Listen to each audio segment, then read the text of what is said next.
Guys, good afternoon, good morning, good evening, saan man sulok ng mundo. Ngayon po ay magluluto tayo ng cheese sticks. Ito ay nakita ko po sa isang nagko-cooking tutorial na si Chef Ubang at ginaya ko rin po ito. Masarap din pala.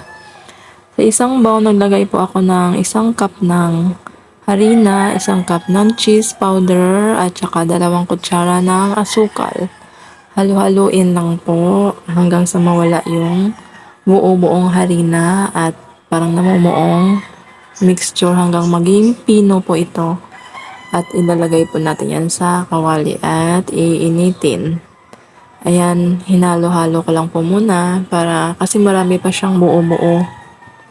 At kailangan natin siyang matanggal para hindi maganda ang ating magkalalabasan ng ating mixture.